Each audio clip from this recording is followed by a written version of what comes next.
Adora was gifted godlike powers and still can't beat a disabled Napoleon complex. The only logical conclusion is she's trash. Just kidding, Catcher and Adora are fan favorites and I've seen She-Ra over a dozen times, so with my expert opinion, I'll be ranking those two last. So first, Kyle. If Kyle was a D&D character, he would have negative charisma. He brings down everybody around him. However, he's solid comedic relief and could be featured on Dude Perfect. However, his voice is annoying and his parallel universe Jerry Smith, so I have to drop him to D tier. Rogelio. She-Ra is all about representation. Rogelio gives Mark Zuckerberg scaly-head somebody relatable, but he has no real value in combat or leadership skills, so he is F tier. Lonnie demonstrates leadership frequently while she's on camera and has the guts to back herself up while still carrying the team. She's held her own against Master Fighter Bo, so she's at least A tier, but she consistently holds herself back by hanging with two useless characters, which brings her down to B tier. Scorpio, despite her mental disability, she still achieved Force Captain rank, probably from her OP combat abilities, single-handedly defeated She-Ra, she's one of the strongest princesses, and she's a great motivational speaker. However, she still lacks confidence and latches on to manipulative Catra, which nearly removes all of her individuality and brings her from S tier down to A tier. Entrapta, not smart enough to get out of bad scenarios, uses her superior wit to thrive in any environment and continues chasing her passion with work ethic that puts Gary V to shame. She would be S tier, but since she's too distracted pursuing her own interest while she could make whatever team she's on win quite easily, this is a huge knock against her. Not to mention she has no loyalty, which is another knock. I would feel A tier, but it's debatable if I said that, so instead I'm just gonna go with B tier. Poe. This man has practiced his archery skills for pretty much his entire life. Not to mention he's an inventor who probably speaks Python and Java fluently. He is the glue that holds the Princess Alliance together and frequently goes up against challenges much bigger and more difficult than himself, showing he can handle high-stress situations with a clear head and skilled enough to help others in areas where they are weak. He is incredibly successful at just about everything he does and has the best personality. Hands down, there is no debate.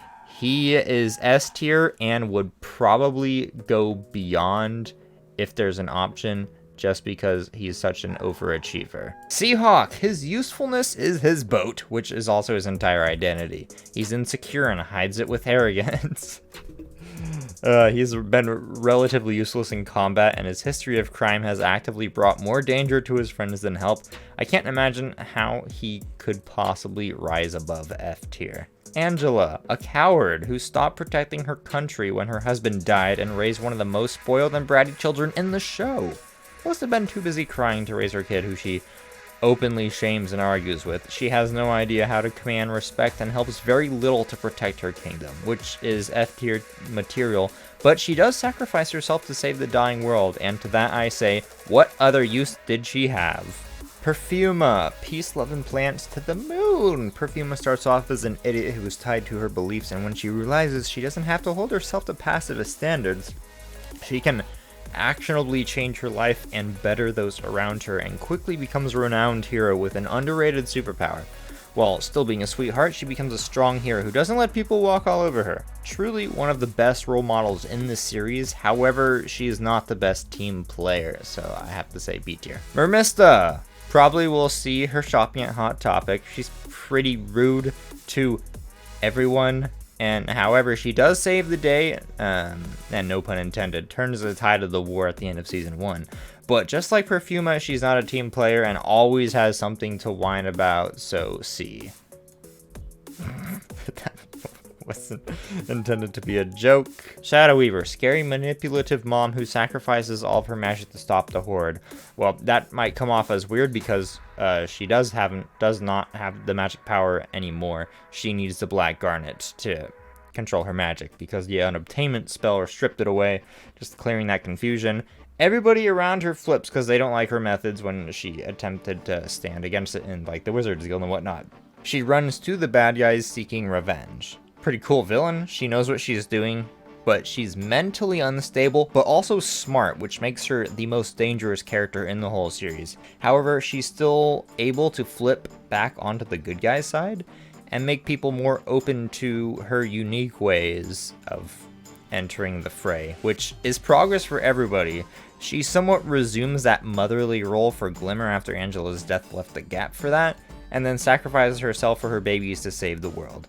It was a weird redemption arc, and people have really mixed feelings about it, which is the only thing keeping it from S tier, just because she's such a complex villain who goes through so much. Hordak, crybaby, who stood on the shoulders of his father's technological advancements, but when it comes to combat tactic, he was at a loss, which is why Shadoweaver and Catra became the true leaders of the Horde.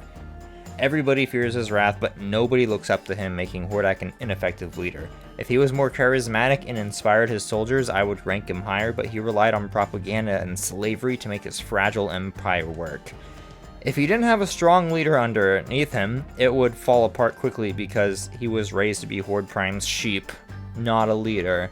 And that's what, like, I don't know, he's like sidecar, so C tier. Now Prime, supervillain who's technically immortal, so the good guys have to figure out how to deal with him all at once, so he doesn't just resurrect in a clone's body. But he gets arrogant and flashy, celebrating his victory too early, and that left him open to defeat. He just had numbers and technology on his side, but didn't end up being that smart. He was a dummy. Hordak never made such risky plays when he was trying to take over Etheria, versus Horde Prime like bet it all and like showed off while doing it, because he was outdone by his own villain subordinate. I'm gonna say D tier. Micah, the wizard prodigy, who, even if you stripped away that power, is still a great leader and dad, with out-of-the-box ideas to help in the final moments. Thinks clearly in tough situations. However, his character is hijacked and turned into a motive in order to press Glimmer and raise the stakes. He didn't get a chance to shine as bright as he could, where most of the characters had their moments. He ended up being a tool for the plot, so I feel I have to put him in C tier because his actual interactions in the story were lacking. But if there was a whole Micah plot, he was just capable of so much more. Castaspella, sister. Do you forget this character exists until you see her again? She plays such a minor role, and when she is around, she's usually annoying. She helps a little bit, but not as much as she could. An unremarkable character like this should be in D tier. Natasa, she utilized a ridiculous power and made it her own and made it useful. She has poor leadership skills and too much of a hard-on for violence to be taken seriously. Her interactions overall were painful to bear through and generally could be done without. Like, she just needs to chill. She was unnecessary for most of the scenes she was in. So I just feel like that has to be F tier. And then the wifey, Spinnerella. The most we saw of this lady was during her brainwash episode, where it becomes apparent she's very powerful. However, she's rarely utilized, where the squad could have asked her to help out more. They didn't, because the story revolved around a few teenagers and their journey. To have a random adult hang out with the clique would have thrown off the dynamic and shifted how the story would have played out. Without any huge contribution to the plot, she was still an enjoyable character to have around, so as she contributed about as much as Natasa, but because she was still enjoyable to have around, I'll say D tier. Frosta, she didn't do very much. She invited everybody over to her party that got hijacked, and after that she just joined in on the raids, and she had like her own small little arc, but overall hardly anything happened. She wasn't unpleasant to be around or anything. She just didn't really get a moment to like show everybody, this is Frosta, this is what she's capable of. So I'd say C tier. Glimmer, she starts off as this brat, annoying, thinks she knows how everything works and wants to be the boss, and is bossy and annoying garbage. But then she learns to listen and take other people's ideas into account, and she gets a little bit smarter. But then season 4 rolls around, and she just reverts back to being even worse than what she was as a child, and literally just becomes a terrible person overall. And she has some very intense powers too. She's very powerful, so she's capable of quite a lot, and she moves the story so much. She is a major pivotal point caused a lot of infighting though, so overall not a great person, but her contribution to the plot was pretty good. Not as good as like Shadow Weaver or Scorpio, so I can't put her in A tier. And you might well say, well, Bo didn't have as much impact on the plot as those two, but the merits of himself are incredible. It's surprising that Glimmer didn't accomplish more with how powerful she became, but because the plot revolves so much around her, I can't put her in C tier with the other non-performers. Oh, I forgot about Double Trouble. This character shifted the playing field, giving a huge edge to the Horde.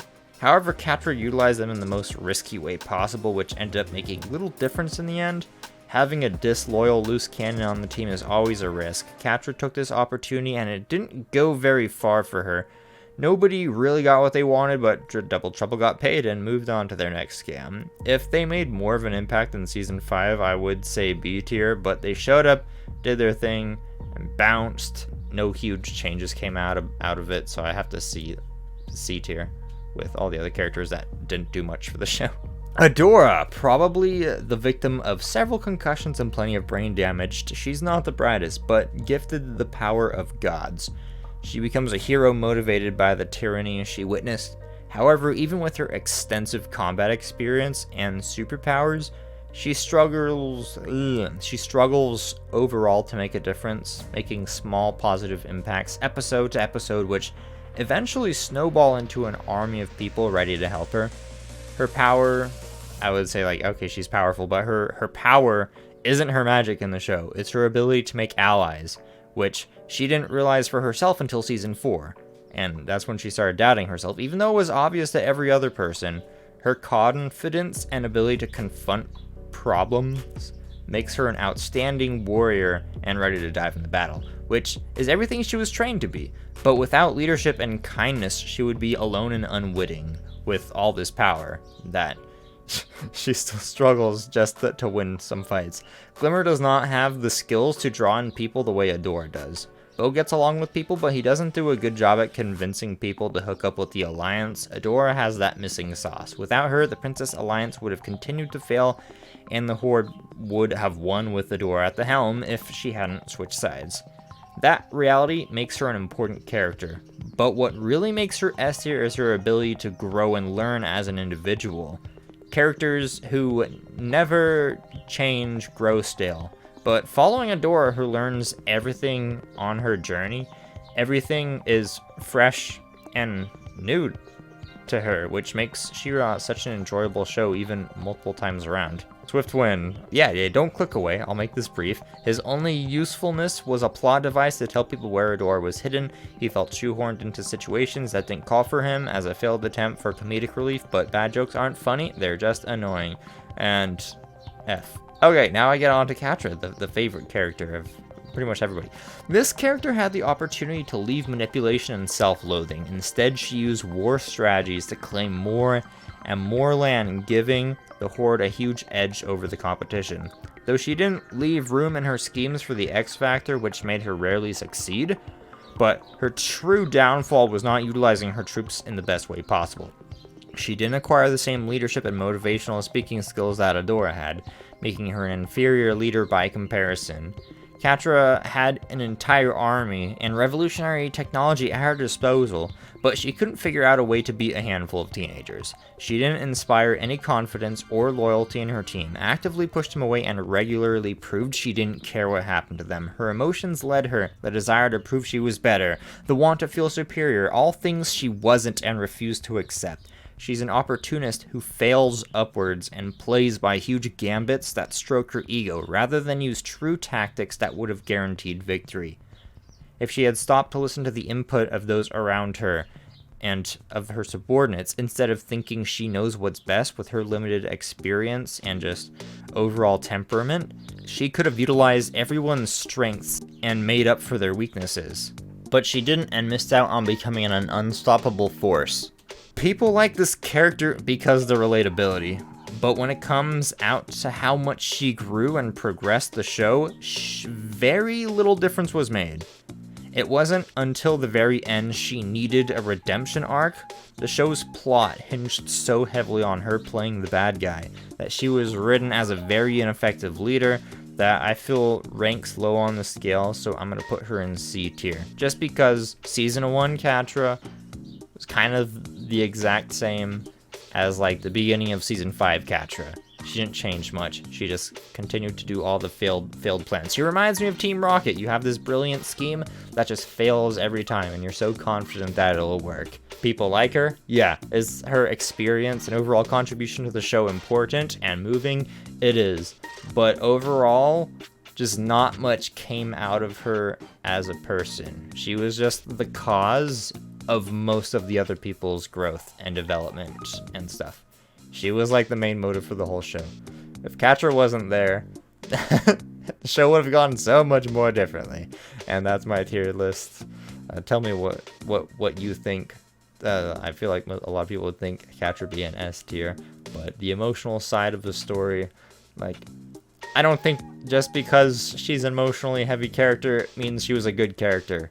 Like, Adora had a lot of high emotional moments, but she actually did a lot in the show. So Adora definitely earned S tier. If you put Catra in S tier, I think that really undermines the value of everything Adora went through and worked hard for. Because Catra didn't fucking work hard at all. She failed upward, piece of shit. God damn.